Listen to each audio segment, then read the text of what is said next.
I did skip the epidural for all 3 of my children, but it wasn't because I saw anything that scared me away from it. It truly was just, it aligned with my personality and my goals for myself. What are some maybe misconceptions or things that just reality wasn't exactly like lining up with how you thought it would be? People would come in for an induction, and I think there's definitely a time and a place for inductions, but people would come in, and what I do think is not okay is that they had no idea of any of it.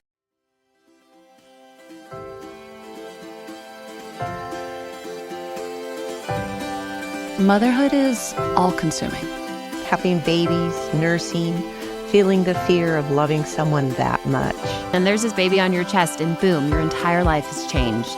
It's a privilege of being your child's safest space and watching your heart walk around outside of your body. The truth is, I can be having the best time being a mum 1 minute, and then the next I'm questioning all my life choices. I'm Lo Mansfield, your host of the Lo and Behold podcast. Mama of 4 littles, former labor and postpartum RN, CLC, and your new best friend in the messy middle space of all the choices you are making in pregnancy, birth, and motherhood. If there is one thing I know after years of delivering babies at the bedside and then having and now raising those 4 of my own, it is that there is no such thing as a best way to do any of this. And we're leaning into that truth here. With a mix of real life and what the textbook says, expert insights, and practical applications, each week we're making our way towards stories that we participate in, stories that we are honest about, and stories that are ours. This is the Lo and Behold podcast. Hello, hello. I have an absolute gem of a guest for you guys today. It's such a delight to have this conversation, and I will be surprised if you have never heard of her. Actually, I am chatting with Sarah, better known as Labor Junkie RN on basically all the big social media platforms. Sarah has been an RN for 16 years. She spent the majority of those RN years in high-risk labor, delivery, recovery, postpartum. She's also a mama of 3 young babies, which sometimes I am like, how? Because she puts out so much incredible content and is clearly also raising 3 little kids in the midst of it. Sarah started the social media journey of her nursing career in 2022. She opened her first account on TikTok. It grew very quickly. And over there, she is just sharing evidence-based, non-judgmental education for families expecting. It sounds really simple. That might sound a little vanilla, but that's literally what she's doing. It is so good, so honest, so real, so easy to listen to, and so easy to apply. Since opening that TikTok account, she has also gone ahead and opened up social media accounts on all the other big platforms. You can find her on any of them at Labor Junkie RN, and you will see very quickly that she is popular for a very good reason. She is so easy to listen to, you guys. She is so easy to learn from, and she does such a good job at presenting information to you and just saying, hey, like, go take what I've taught you, go take what I just put in front of you and go do something with it. So she's the gift to talk to, and I'm really excited to put this conversation in front of you. All right, you guys, she didn't call herself this, but I'm going to call her this. My guest today is a queen in the labor, birth, and postpartum space. I have Sarah with me, Labor Junkie RN. I'm going to let her introduce herself to you, but she's a queen in my personal opinion. Okay, Sarah, go. Wow, those are really, you really like sweet it? intro. I'll take it. Yeah, my name is Sarah. I have been a nurse for 16 years. And then I've spent most of that time, like 2/3 of my career, just doing high-risk labor postpartum. In my high risk, we take literally everything. So we also get just standard low-risk births, but that's really what the specialty is where I work. And I'm a mom. I have a 2, 4, and 6-year-old. So I was curious. Sometimes you mix videos from like different times in life. Obviously, like we all have different videos. And so sometimes I'm like, wait, how old are her kids? And I know you don't actively share, and we're not all supposed to like know all the intimate details of your children. And that's great.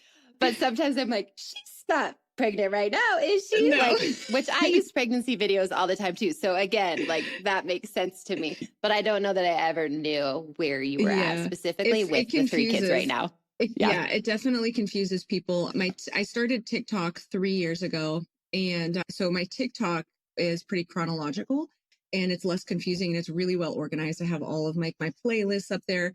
And then about like a year and a half ago, my friends convinced me to get on the other platforms, because there's people who are on there that are not on TikTok who deserve the information. So I've been like doing just this mass trying to move everything over. to the other platforms that I had been working on over the past 3 years, but it gets very frustrating for people on the other platforms because they're like, you're pregnant and you're not pregnant and you're postpartum and the kid's 1 and the kid's 3. And so I know just yesterday someone sent me, or it was a comment or a DM or something, and they're like, what are you doing when you're up with her at night? And I was like, well, I'm not anymore. But tell you what I did do 18 months ago. Yeah. Well, people like, right, congratulations. And the kids too. I feel so bad. I'm like, I mean, this is old, an old video. So I know. Yeah. But it's like, I think it's actually speaks to kind of this space. There's something really sweet when you are with a provider who's like in it with you, right? And so if you are following along with someone, that's really cool, right? And so those few times where I've had kids, and I'm sure where you have kids, I'm sure if someone found you and they were pregnant right with you, like that feels really cool when that does happen. Yeah. And obviously, at some point we stop having children. And so that's not going to keep happening. But I do think it's neat, like to be in that season and to be kind of sharing or educating at the same time as you're going through it. It's just cool to be able to do that. And so you've obviously gotten to step into it right when you are going through some of it, which is cool. Yes, absolutely. Yeah. Okay. So I know from following some of your videos and paying attention that you have had your kiddos unmedicated. And I wanted to talk to you about that, both like personally as a mom, just like some of the choice and how you landed on wanting that, especially because you'd been in L&D for quite a while at that time. And then kind of some stuff of like how it went and tips and things that we can kind of share just in the midst of that conversation. So to kind of kick that off, will you just kind of share a little bit of like why that's what you wanted or how you kind of got to being hopeful for that when you were pregnant with either the first one, or I'm sure that's what you wanted with all of them. So how that looked. Absolutely. I think the first thing I make sure everybody knows is, so I did skip the epidural for all 3 of my children, but it wasn't because in my years as a labor nurse, I saw anything sinister that scared me away from it. There was no secret that I see behind the scenes that I'm choosing this because it was safer or better. It truly was just, it aligned with my personality and my goals for myself when I was having a baby. So I had seen lots and lots and lots and lots of different kinds of births, and the birth that I wanted for myself that fits my personality, because in a lot of ways in my work, I'm type A, but I'm actually pretty mellow and type B in my personal life. So I wanted low intervention, minimal kind of hands off as much as possible. I did not want to get into like my nurse brain during birth and think I'm at work, and I didn't want to get, watching the clock and wondering if I'm changing and making progress or looking at the monitor. I really wanted to just feel like, I could let go of all of that and be in the moment and the experience. And then when it was finished, if we were both well, I could just kind of resume things and pick up where I left off. So for what I was looking for my birth, the best way for that to happen for somebody like me who was low risk was to kind of await labor and do what I could in my own little world to like increase my odds of a better outcome for me. Nothing will guarantee that. And and I wasn't opposed to an epidural at any point. It just so happens that like my births played out stable and they progressed well and everything was like the stars aligned, and I was comfortable and coping well without the epidural. I think if that would have changed, or I felt like I was suffering or my situation changed, I absolutely always had that on the table as an option. But yeah, I got what I was looking for. I got the low intervention, hands off, minimal, kind of relaxed vibe that I was looking for that works for who I am. So there's like all these little snippets that I heard in that where I was like, oh, that's so teachable, which sounds like cheesy. It's not like we have to break every birth story we ever hear down into these teachable things. But I do love that idea of like, obviously like what you feel good about and like what you care about, because not everybody is going to like this felt like kind of random to me. I bet you would understand since you'd seen a lot of births in your profession too. But like I had this thing in my head because I wanted to do unmedicated births as well, where if baby needed anything after birth, I wanted to know I could walk and like go with him, like to the NICU or follow or whatever. Like to me, that was a really big deal. And of course, any parent would probably not want to be disconnected from their baby. But to me, that was like something that was part of it. And I remember talking to my husband, Kelvin, about it, like, I just want to be able to walk like immediately. Like you just use the vocabulary, like just get right back to things once the baby's born. And that was a big thing for me of like, if I have to go pee, I want to like be able to walk and go to the toilet really quick and pee or shower. not because I like cared about the hygiene, but I just wanted that freedom during the birth, but also after. And so that became like something that mattered to me. And I think a lot of people are like, that's not that big of a deal to me. Like, I'll just lay in the bed while my epidural wears off, which is so normal. And then, you know, do XYZ after or whatever. That makes so much sense. I think there's other people that probably can relate to that. So I think it just kind of like underscores how important it is to like personalize everybody's experience to like what's going to bring them the most peace and like relieve anxieties and fears. So for you, like being able to get up out of your bed and reach your baby on your own independently as soon as humanly possible, like that's completely makes sense. So I think like an unmedicated birth or a non-epidural would make a lot of sense if I were your nurse, why you would want that. So yeah, I get it. I completely get it. It just highlights like we come into this with like such different things. And I think that's why it's so helpful when we do have educators who have like worked in different places, live in different parts of the country, have had different experiences. Cause then you get people saying like, it could go like this. This is how it went for me. Just like getting all of those different perspectives and possibilities so that me, the patient, the mom, whatever at home can be going, oh, I never considered that. Oh, that's interesting. Like, I think that that's what's so nice sometimes of getting out of a silent, like, I'd be curious what you'd say to this. Typically, I'm like, pick like one or two voices to listen to on social media, right? Because too many is overwhelming and it's not going to serve you. But there's also some like sweetness in getting a little like breadth of education and experience from different people because it's going to introduce you to like things you hadn't considered yet. And so it's like such a balance to choose who to listen to, choose who not to listen to, but also be like, I do want to hear some different things. And then like kind of craft these preferences or these hopes or whatever that I do have. Yeah, absolutely. We've talked about that, me and some of the other girls who are nurse content creators, that there's a fine line of kind of like creating your own little universe and your own bubble where that's a reality you've created for yourself that's self-perpetuating. And there's this fine line of you want to keep it small. You don't want to be overwhelmed with information. You want to have your nice little safe bubble. But there is beauty in stepping out of your bubble and connecting with completely different stories and experiences and beliefs. And I think it's really important to acknowledge different ways to birth and different ways to approach it, like as a birth worker and as a parent. And, you know, when you're making the choice of like how much input would be too much versus like, am I staying in a little bubble where this is kind of like I'm closing my mind, or am I allowing way too much input and it's overwhelming? I think like things that can be helpful in determining like where that line is like, look at the credibility from the people that you're receiving input, you know, what kind of credentials they have. Are we fear mongering? Are we like really, really polarized opinions? Are we using like sweeping generalizations?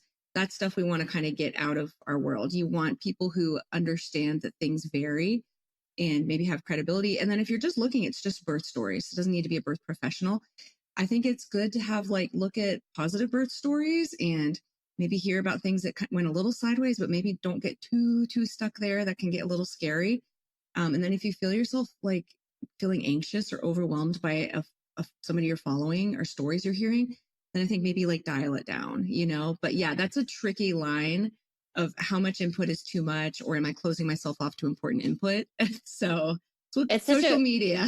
Exactly. That's what I say. It's like a whole new world for these families now coming up and being pregnant and wanting education is because you can receive a ton, but you need to be careful to like curate it and cultivate it in a healthy way because it's not all going to serve you. Yeah. It's just such a fine line for these families to be walking right now. So, and I mean, not like to do a little go Sarah, but you do a really good job of just like presenting what happens. And I think that's why what could happen, I would say. And I think that's why so many people have resonated with it over the last couple of years for you, is because it's like, I don't really want to be told what to do. That isn't actually valuable to us. But I do want to know what could happen or what my options are. And I get to pick, like, give me my autonomy back too. And like, let me make the choice. So I always love that you're just like, here's 5 things that happen when you get in the OR. Okay, cool. And then it's like, now the responsibility is on you, family, parent, patient, to go decide what to do with that information. Like, it's not Sarah's job. It's not your job to be like, and now that you know that, here's what you should do. Like, and I think sometimes that's what's happening is you get those you mentioned like people are very polarizing. Is they're also doing the like, and here's what you do. I'm like, Yes, what? that's Not our exactly job. right. That's actually so helpful to hear, because my whole goal when I started this was I just wanted to present that, like, whatever knowledge I had, whatever information I had, I think everybody is deserving of that. And then they can, like, everybody has agency over their own body. They have autonomy, and then they can kind of see how that information sits with them and explore the options with their provider and their team, and then find something that feels right. Because that's really at the end of the day, whether you're giving birth or in the hospital for a completely different reason, like, it's easy to feel like you've given up autonomy. And it's especially like you're physically laying down in bed in the center of the room in hospital clothes, and these people are towering over you. And even if they have the best intentions, it can feel super foreign and intimidating. And it can feel really easy that, like, they're in charge, And so I think all I want is for people to have the information. I want it to be digestible. I want it to plant seeds of curiosity. And then they go down the path that feels right for them out of a place of knowledge and not like fear. So yeah, that's all I want. You're doing it. You're doing a great job at it. Okay. So I'm going to circle us back to the unmedicated birth combo too. So we can kind of, I don't know, just give people some of the tools or the things that you did utilize, both, again, with education as nurse and then going through it. Like, how did you guys prep for this? What did that look like for you? Because there's some inherent truth to being in a hospital changes the way birth is going to look, right? And so if you want unmedicated birth, you got to think through some of that and like, how am I going to create an environment that I like there? What am I going to bring from home or whatever? So what were some of the things that you guys did? I'm saying you and your husband to prep and prepare and get him on board if he wasn't, I don't know if he was, and kind of think through like having an unmedicated birth specifically in that more clinical setting. Yeah, I mean, these are great questions to ask. I think the first thing was I kind of felt out what my goals were, like a general goal, what I was looking for, the vibe that I was going for, things that were important to me. And I don't want to call it like a birth plan, but all of these preferences, that really is what a birth plan is, right? What are your preferences? What are things you hope happen or don't happen? So I started teasing that out throughout my pregnancy. And then I was very verbal about that with my partner, because I kind of expected that if I did get into active labor and it was getting like, we were rocking and rolling, I don't want to have to parrot these same pieces of information to staff while I'm contracting. So I wanted my husband to be really well versed on my preferences so he could advocate for me. And then there were other people that were being supportive to me. They were my coworkers. So that's a privilege I have, that the people that were helping me deliver my baby were also my friends. So that's a privilege most people don't have. But I would just text them what I was looking for, preferences I had as they came along. So I think honestly, one of the biggest things I leveraged was communication of my preferences and making sure it was very clear that like I'm the boss. And so I just wanted there to be like no question of what my goals were. Then as far as like physically prepping my body, with my first, I had no toddlers running around. I had no preschoolers. So I had nothing but time and work, right? So I did a lot of walking because and while I walked, I was practicing deep breathing. So it wasn't like you would see in like Lamaze classes, like the hee-hee-hoos. Like I was practicing doing slow, measured, regulated breathing when I was going up a challenging hill. I was practicing relax. If I stubbed my toe, I'd practice like keeping my body relaxed, like a rag doll instead of clenching it up, just little practices like that. So I did lots of walking. I did prenatal yoga, which that was important to me because I think there's a level of like physical strength and prep that you may need to do, but there's like mental prep you need to do. So yoga kind of helped me mentally get in the right spot. And it's easy to tell people like, relax your body, drop your arms, take deep breaths. That's a skill that needs to be developed, right? Like that's not, when you do stub your toe, you don't just like deep breathe. Like you usually bring everything in and you're like, ugh, and you're clenched.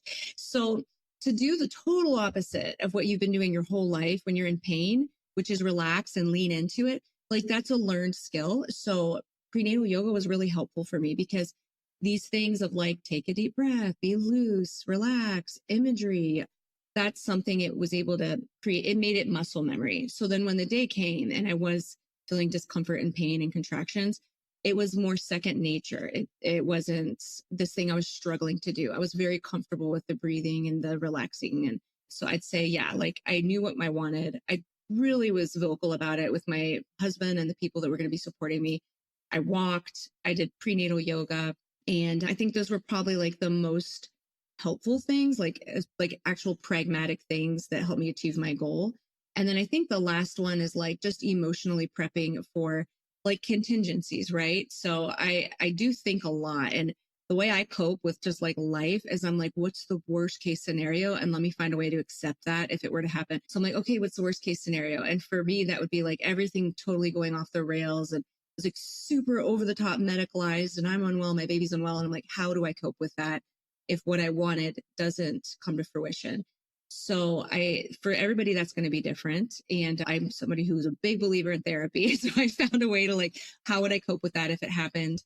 And I think that helped me have a good balance of advocacy and, autonomy, but also not hanging on like and being too controlling over things I have no control over, Right. It's funny. I feel like we're two peas in a pod with some of the way you were describing prep, because what I actually heard in it is that this wasn't really complicated. Like a lot of it was simple, but intentional, right? Like going on a walk and practicing breathing, it can sound like a little bit silly, right? Like we've been, like you said, like we've been breathing our whole lives, but not like this. Right. And so to intentionally like deep breathe and control your breathing and slow it down, like in a situation like labor requires practice. And so I think sometimes little things like that, people say, oh yeah, I need to know how to breathe or learn how to breathe. But to recognize that it is something that you can truly just do when you stub your toe and think, I need to change my response. And also recognizing, I think some people, sometimes they see the ice thing, where you hold the ice. Yes. And then, and you get a lot of the comments though of like, that's not what labor's like. And it's like, no, it's not. That's not the point. To me, what we're doing here is we're recognizing how we like to respond when we're uncomfortable and then thinking about how to change the response. Of course, holding an ice cube isn't the same as a contraction at 8 centimeters. Like I would never claim that, but it's about like changing the way your body wants to respond when you don't love what's going on around you. And I think sometimes that those people can almost make labor prep more complicated than it is, particularly like if we're talking unmedicated, where we're just saying, use your breath, like use your body. And so I like hearing you touch on that. It wasn't, and there's nothing wrong with doing like a hypnobirthing course or having these breathing courses. Like that's not my message either, but just to recognize like there are some tools inside of us already, but we have to learn how to wield them well in regards to birth. Yes, I absolutely agree. And I think that's it. It's like we have these basic skills, but we need to adapt them a little differently for birth because, normally pain tells us something's really wrong, but with birth, it's a different scenario because it's like pain with a purpose. So we have to work with it differently. And so I also think, then when I did start having kids and have toddlers and preschoolers, and then I'm 9 months pregnant and I'm working, some of the tools that I would have been accessing when I didn't have children, some of the time that I would have had, it's no longer available. So then all I really did have was like whatever prenatal yoga was streaming on YouTube or my walks and things like that. So it definitely needs to be something that's like, if we're being really honest about what's a way to prep for unmedicated birth, not everybody has access to like a really expensive, nice birth course. So there are ways you can still prep for like a low intervention birth that doesn't have to cost a lot of money. And so I really do think, like there's a ton of like prenatal stuff online, prenatal yoga, prenatal exercising, like breathing techniques that you can get completely free, even on streaming platforms. So ideally, like an in-person course would be lovely to have like an instructor, adjust you in real time and help you with your relaxing and your breathing. But again, it's not accessible to everybody. So something like very attainable is like practicing the breathing on walks or going online and finding free videos. I think another thing I had forgotten to mention too that really helps was with my husband and I did do like birth courses and newborn care courses because that was not new information for me as a birth worker, but he works in HR. So like it's totally, and he passes out when he gets his blood drawn. Like he is not that guy. So it was really good because we had an amazing instructor and she would like quiz him. She'd show him videos of people in labor and quiz him, like, do you think this person should go to the hospital yet? Look at how they got him really comfortable with people in pain during labor. So then when I was having babies and in labor, he didn't feel scared by my like discomfort. He was like, this is normal. Like, and then we both were in tune with when I was ready to go to the hospital. It wasn't a surprise to him. We both were on the same page. So I do think like that if you can't access a course, again, you can find a lot of them free, or like hospitals sometimes do them for free. That's good for like you and your support people. But if you can't access them, there's plenty of ways to prep they're completely free. And including that birth partner, like you're saying, like, yes, talking to the mom, if you're pregnant right now, do the work, or do the learning, like, and you can find different resources for it. But if you can get that birth partner, whoever it is, whoever that person is, who's going to be able to show up for you. I mentioned to you, I was talking to Tina from Mom Nurse Tina, and she had mentioned like, sometimes that's not going to be the person who made the baby, right? Like it might be someone else. And so just whoever that person is and can be for you, like really getting them involved so that they see this process as normal. So they recognize that like pain doesn't equal something going wrong. Like having those kind of threads for them are so valuable for them being able to show up for you. So I think like if you're doing education alone, it's valuable and you need it, of course. But man, if you can get someone to be doing that with you, such a game changer. Unmedicated or not, like any type of birth. Like, I don't know that they always want to sit and do the videos or go to the class, but man, if they really want to be there for you, they should be. I completely agree. I think whoever's going to be there with you, supporting you through that experience, like they need to be a like eager learner on how to help you through that. And they don't need to know every tiny little detail about birth, but they need to know just like how to support you and how to advocate for you. Because that was like honestly, especially with my birth videos that I post online that went so smoothly. I think one of the biggest reasons they went smoothly, it wasn't just because I prepped so well and all of this stuff. Like that's helpful for sure. I really think it's because I had an extremely supportive group of people who respected me. And like I said, I always felt like I was the boss of my care. And I had horrible back labor with my first, and I didn't have to teach my husband in real time how to, hold my back a certain way. I literally could just like get myself through the contractions and they just like came to my side and he knew what to do. He wasn't aloof, it was a really, really helpful tool. It was a privilege that I didn't have to teach them how to support me. They had already learned. So a lot of those skills can be, again, like picked up in a birth course. So whoever's supporting you, if they're able to kind of figure out some of these skills or of advocacy and support, like that it takes so much pressure off of you, and you can just be in labor and get through it, Yeah, it's a game changer. It really is. And we could talk, we don't have to go down this rabbit trail, but that idea of like, the more you feel safe, the more you feel seen, the more present people are, like all of that helps labor progress. So then it's inherently it's going to go better, blah, blah, blah, blah. But kind of like having the people, that's why the people around you matter so much. It's not like they have to do the work of labor, but man, they are supporting it so much more than maybe you realize or even they realize. So absolutely. Yes. Yeah. Hey friend, quick pause for just a second. If you are listening to this podcast because you want to feel more prepared, more confident, and less freaked out about birth, that is exactly why I created the Your Body, Your Birth course.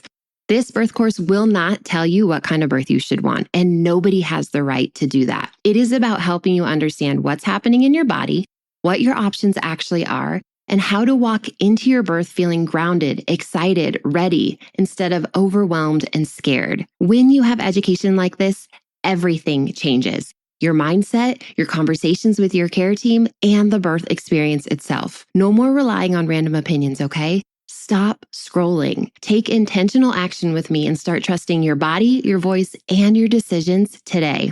Head over to www.thelabormama.com/birth, also linked in your show notes, and be sure to use the code podcast at checkout to save 20% and start working towards this better birth for you right now. Okay. Let's get you back to the episode.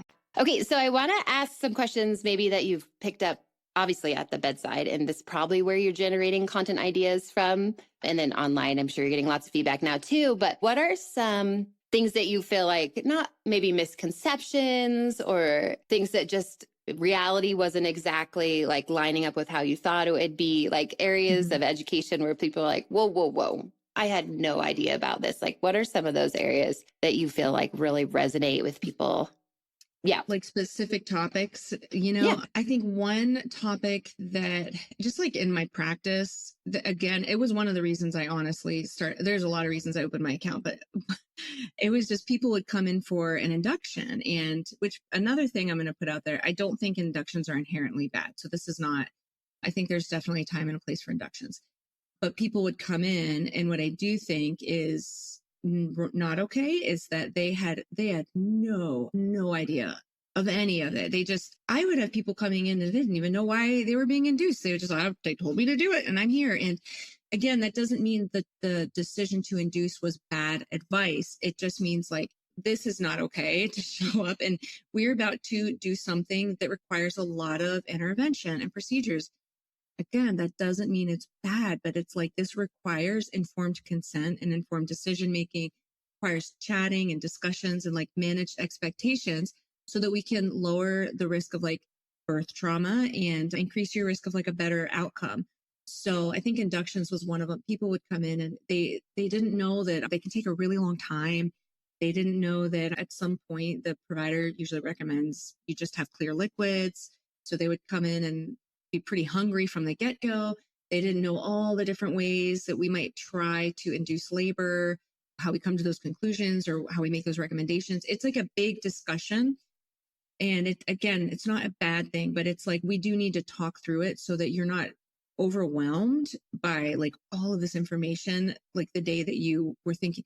A lot of people come in and think they're going to have a baby a few hours later. And so that's a big talk to manage that expectation. I think another thing that when a push comes to shove and like reality plays out and they're just like, whoa, I didn't expect this. It's actually postpartum. I think a lot of people were not adequately prepped for postpartum. And I mean, that's like the immediate postpartum moments all the way to like 8 months postpartum. We really fail women there. Like we do a lot of emphasis on birth, which is great because we weren't doing that 30 years ago.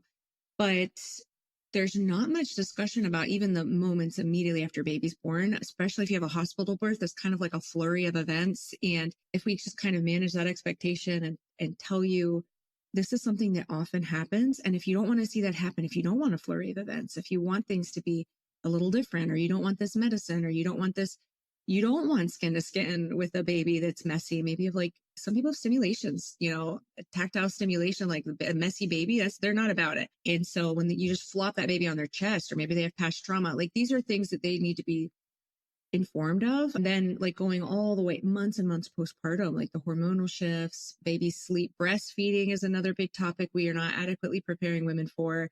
So I think, I'd say induction, postpartum, and breastfeeding are probably the biggest ones that kind of rock people's worlds. It doesn't mean that it's always bad. It's just really, really different than what they've seen on social media with like mommy vloggers who make things look really beautiful and aesthetic, or what we show in the movies, Yeah, the movies are probably doing all of us a disservice. Oh my gosh. I was talking to a friend about that the other day of how it's just funny to see like doctors starting IVs and you're like, doctors don't ever start IVs. No. Or like the doctors, they're pushing and they usually come in right at the end. Like just all these things where it's like, that's not, I think most people are aware that like that's not necessarily true, but it is funny how it's still pretty prolific in culture to see birth and postpartum look a certain way. I also would say sometimes I think you get that message for postpartum of like, just it's horrific in every postpartum, almost like the satire. It becomes like, let's tell the story of postpartum and she is so miserable and never sleeps and hasn't showered in 4 weeks. And so like it can sometimes lean really hard that way too. And so again, it's like so hard to just find the balance of like, hey, some of this is so exceptionally hard and some of it's so good.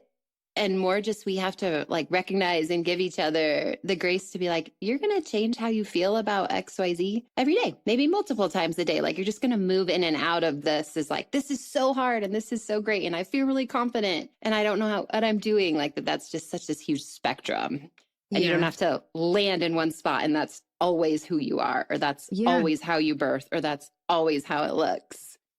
Absolutely. I think, and that's kind of like when I approach those topics with my own patients or like on my page, I try to just make it clear. Like, I feel like the whole theme of my page is like, we have evidence and then we have a spectrum of how that evidence will be affecting you, right? It's a spectrum. That's the best way to put it. There's some things are really extreme on one end and positive, or one end of the negative. Some people kind of fall in between. We hover back and forth, and that's normal. So nobody can like predict where we're falling on the spectrum, and you can't completely prep anybody fully for the whole spectrum. But I think it's just good that like, that's the conversation. There is a spectrum. There's so many shades of postpartum.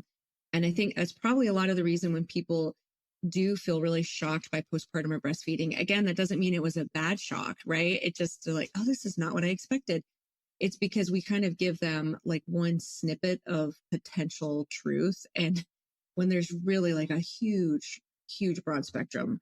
My postpartum with my first baby, I was expecting it to be really, really, really, really, really, really bad and miserable. One of my closest friends had just had a baby, and she had she had a really hard postpartum.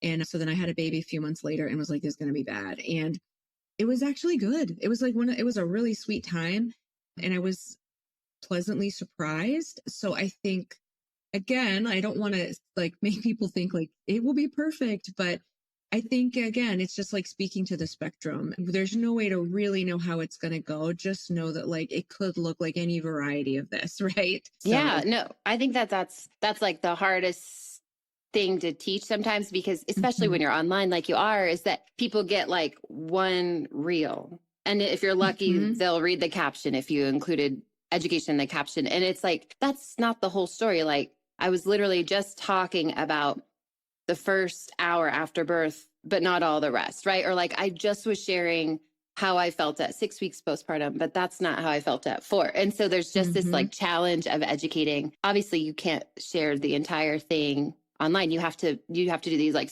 snippets and little pieces of content, and then hope that they're like paying attention to the full picture and realizing that these are all pieces of the puzzle, and like all of them eventually fit together. And so when people, I think that's when stuff goes viral. Sometimes you start to get all the nasty comments, and you're like, I know I wasn't saying that this is how it will only look. I was saying this is how it might look, or this is how I experienced it.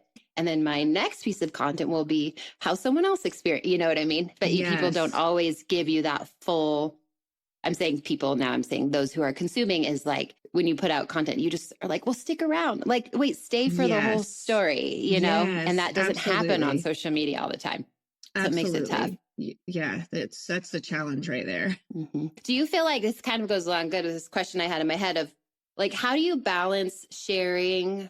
I'm going to use the word like scary stuff, but also like needing it to be out there. I just remember sharing something on TikTok once about the OR, and I was like showing some different things that happen just like at a baseline level, you know, like those are STDs on your legs, you know, stuff like that. But there was still a lot of comments of like, that looks horrible, or I would never want to have my baby that way, or that's terrifying, or now I'm more scared, you know? And so it's like, how do you balance introducing maybe situations people don't want, but also like, hey, I want you to know, so that if you find yourself in this situation, you're going to feel more safe or more aware. What do you think about that?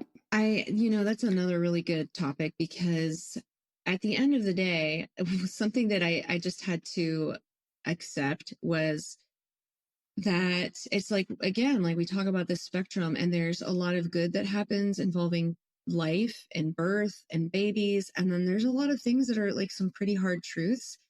And I think this also like applies to, I do a lot of content about bereavement, and that's a really hard topic to cover when most of my like audience are people pregnant with a living baby. And so when I'm talking about loss and bereavement, and things went differently, that's hard. Nobody wants to hear about that. But we also have to acknowledge like this is a part of our community, and, it's a truth, and people need to kind of know that these people exist out there who have gone through something hard, just like crash C-sections and just like shoulder dysocias and all the really, really scary things we never want to talk about because it's scary. So I think like playing it out, like the actual logistics of how I go about it is, it sounds silly, but I do put trigger warnings, because it gives the person like, this is where my video is going. And if you're in a place you're like, no, thank you, like it gives them the option just to skip it. Right. And then it kind of does give a little bit of the accountability back to the viewer, because it's one thing if I just spring really disturbing content on patients or people or family and they just had no idea. Like, that's just not okay. But when I'm saying like, hey, I try to start it off soft and I don't hit them hard with it. And I'm like, this is a trigger warning of what this video is going to be about or what I'm talking about. And it gives them time to just scroll past if they're not up for that topic at all. And then I do try to go about the topic in a way that is, I really do try to avoid fear mongering and saying really, really, really scary, terrifying things. And mostly what I want to do is I want to come from it like in a calming personality, a calming space. I want to talk about it in a way that is like sensitive. But then I also do want to kind of give maybe solutions or options or things that I don't want to just talk about it and be like, here's a really sad, scary thing that happened. See you later. Then I kind of want to finish it off with something like, here are things we can do about it. Here are things that can make this a little bit like soften the blow of this thing. Here's things you can say to somebody that went through that experience. So I want the video to have a purpose. I want the topic to have a purpose. I don't want it just to be like, this awful thing can happen, so bye. That's not productive. So if they're going to like have the courage to watch a video that could be really hard to watch, then I want them to have a takeaway. And maybe the takeaway is empathy or compassion or a little heads up that sometimes things go sideways. Maybe your baby ends up in the NICU. That's another thing. Like, so many people are like, I had no idea my baby was going to end up in the NICU. It didn't even cross my mind. That is a conversation I probably need to be having more on my account of like, it's possible. This is not going to happen to everybody, but it's possible. And here's how that might look, so that if it were to happen, maybe we've like softened the shock of it just a little bit, because we're like, hey, somebody said this may happen. So I think we need to give people credit for, people are stronger than they realize, and give them a little bit of credit for their strength. And we deliver it in a sensitive, calming way, and maybe give them like options and maybe not solutions, but like something productive with what we're saying. It helps them handle these situations better. We've given them a heads up. I think a lot of birth trauma is just like, some of it is just plain old shock that the thing happened and nobody prepped them for it. It's shocked that somebody did a cervical exam and nobody even asked them. Like that's like, there's nothing shocking about a cervical exam in and of itself for a lot of people, but somebody just doing it and not talking to you about it, the shock of that, the non-consent, I think with these hard topics, the trigger warning and going about it in a sensitive way, trying to get something productive out of this video, tangible that they can walk away with, and maybe soften the shock or the blow if, God forbid, they have to walk that path, It's interesting. There's a quote and I'm going to butcher it. I believe it's by Rebecca Manning. So this is not the actual quote, but essentially what this quote says is like, we can't withhold information because we're trying to protect you. Like, we need to trust you with information. You're capable of making up your own mind. And I love this quote. And again, that's not the actual quote, but I love this idea of there are different learners, particularly like on social media in these really big spaces where you're reaching so many people. And there's different learning styles and different things that are going to serve everyone. And so you can't like make it your goal to speak to everyone, right? No one's going to be liked by everyone or whatever. Anyways, like that's no one's goal as they move about this planet. So this idea of presenting information with that idea of like, I want to trust you with information so that you can make up your own mind. I think it's like almost such a respect issue of when we're presenting, scarier topics or situations that might come up in birth. And when we're willing to say, hey, this might happen. And we want you to have this information and not withhold it from you because you deserve to, you have the right to, and you're capable of, like taking this in and then figuring out how to utilize it. I feel like when we withhold, it's almost a disrespect thing because then Absolutely. we are setting you up potentially to have some sort of trauma or something because it's like, no one trusted me to tell me that if my baby has a heart rate deceleration, this is what's going to happen. Like, I would have loved to know that. Then I would not have been so scared. So Absolutely. I think it really is more of a respect thing. Yes, maybe not everyone wants to receive what you have to say at certain times, and that's just going to happen. And so you can do it tactfully, like you're sharing like the way you actually do it, but to respect people enough to say, no, I'm actually sharing this for your good because I respect you and I want to give you the best shot to walk away from your birth without trauma, with less trauma, if that's where this is, where the spectrum is, and let you have what you need to move through whatever might happen. Absolutely. I completely agree. I feel like that's even, when I started having kids and then like they get older and you're parenting and learning, like, what is like my goal even with parenting, right? Like something I've really learned is I want to like protect my children physically, right? I want to keep them safe and protected in a very physical sense, but they can learn hard or difficult or challenging or sad things. They're more resilient, and I respect them as the human beings they are. I can help them through those hard feelings. I don't need to soften everything. And again, they're very little, but I feel like that was something that carries even into my practice of like, I learned like my kids, they want to know the truth about things. If anybody follows me, they know that one of my absolute best friends died 5 months ago, shockingly. And I had one choice of like, I can retreat and cry in peace and they have no idea that anything is going on, or I can talk to my husband and tear up and they can see that I'm sad, and I can be honest and say, I'm really sad because my friend died, and it's okay. I'm going to be okay. Everything's okay. But like, this is a true thing that has happened. I trust them with that. And then if they feel uncomfortable, I can help them with those feelings. And I think if I'm doing that for my own children, then absolutely I'm going to be doing this with grown adults who are going to go through a potentially challenging experience.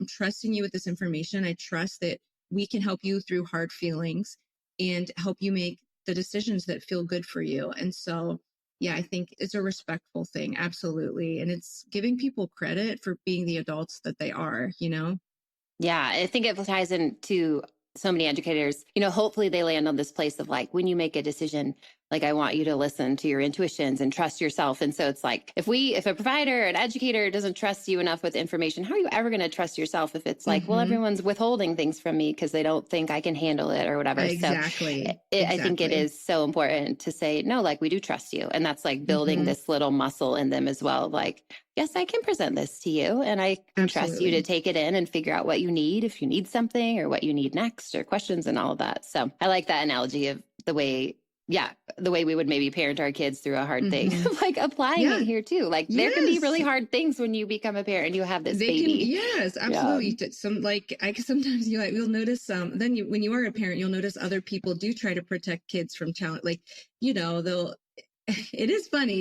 You'll be like, it's time to go, or it's time. They'll try to be like, well, don't let them see me go because it's going to make them sad if we leave. I'm going to sneak out before they notice. And I get that that's coming from a good place, but I'm like, no, I think it's good for them to see you go, and it's good for them to learn how to say goodbye and have that sad feeling and then be resilient. And like, it's a fact, like Nani and Poppy, that's what we call my parents, they're leaving and it will be sad and it's going to be okay. And like, we don't need to hide that and cover it up and sneak away. Like they're going to be okay. I can help them cry with that, and I think if I'm doing that for my children, my infants, my toddlers, like, absolutely, that should be done for grown adults with their actual bodies, Yes. So, yes. Yeah. Okay. So next time Sarah's on the podcast, we're going to get all her parenting advice, guys. So get ready for that. No, I don't know. We're all feeling our way through the dark there. That's like one of those, like, no, I'm going to stay in my lane. Sometimes like people are like, I don't know, do you have like nutrition advice or whatever? And I'm like, I'm going to stay in my lane. I'm going to tell you how to have your baby. Ask someone else about that. No, I'm not a parenting expert or a sleep expert. It's kind of funny because I think you probably know this, like birth, postpartum, breastfeeding, you talk about all of it. In theory, someone could be an expert really specifically about like just one if they chose that. And so I think when you are a parent, then it's like, well, tell me what you did for your baby's sleep, or tell me what you did, when you introduced solids. And it's like, I can share those personally, but please do not think that I am maybe as much of an expert here as I maybe would tell you I am. Following Dr. Becky and feeding littles and totally. Just like you. Totally. Like, tell me what to do. You're like, here's the account that I followed. You're welcome. Yeah, exactly what I was doing. Okay, just for fun, you can answer these really quick. Although sometimes I think that's hard because you want to explain yourself. When it comes to birth, kind of circling back to that stuff, what's one thing that you wish that your patients would worry about less when they're in front of you? Oh, just the way, like physical appearance, shaving, toenail polish, hair, acne, like what they wore, like anything like that. I do not care. Nobody cares. It's the last thing on my mind, especially like in shaving too. Even if we do need to do like an unexpected C-section, if that is, where we need to like make an incision or place a dressing, like we will manage the whatever's there. So yeah, I just wish the last thing you need to worry about is if we're judging your body or your appearance. So no, don't worry about it.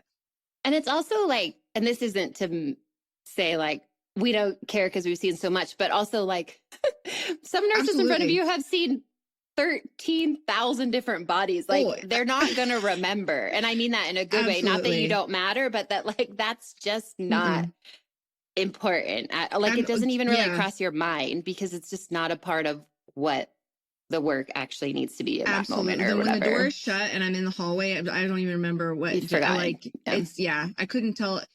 Like it could be an elbow. Basically, you're not. You're not giving a report like, hey, just so you know, your patient has really hairy legs. Just wanted to let you know.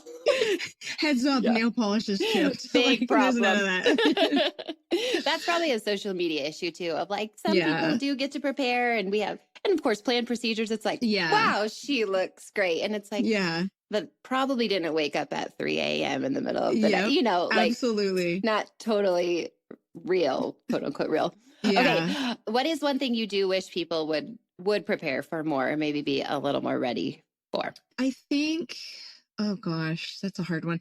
I think like if they were able, like in a beautiful, perfect world, if everybody was able to have like that supportive partner or team or somebody with them to help them advocate, I think that would be really, really good. If your support people were prepared and good at advocating, that would be lovely. But as far as preparing in general, gosh, I think like knowing your rights as a patient, getting comfortable asking questions, getting comfortable with the questioning attitude. And like, I really do think that's a good place to start. Even like at your appointments, it's real easy for them to kind of like sweep in, check you out, sweep out. I think it's good for like you, like to get comfortable having people take a pause and have this conversation with you and be like, can you explain that again? Like, I'm a little confused. What if I didn't do this? What if I do this? Like, that's a really good place to start because at the end of the day, like, I mean, I could go in and be like, I wish people were more prepared for postpartum or breastfeeding or inductions and stuff, but that's kind of like very niched scenarios. I think like the big takeaway is, you know, when I really want people to feel like they have full agency over their body and that they're making informed choices and it's a collaborative effort, that really starts with getting comfortable, feeling like you're like level with your team. Again, they are professionals. You're trusting them. They have so much knowledge and information, but like, I don't want you to feel like because they have that knowledge and information, they're like a level of knowledge that you shouldn't even question. You can't, you know, you're scared, you're intimidated. I think it's good feeling like you don't need to feel intimidated. Like they really do want you to have a good outcome. So I think it's good to get comfortable, like forcing everybody to pause and talk and question and yeah, just like, I just need to understand that a little better. What if I did wait? Or what if I did say no? What if I say yes? Like, what if I won't go in there? I want my epidural at 2 centimeters. Like, can we do that? I think these are good things to just not feel so uncomfortable, just forcing people to talk you through things.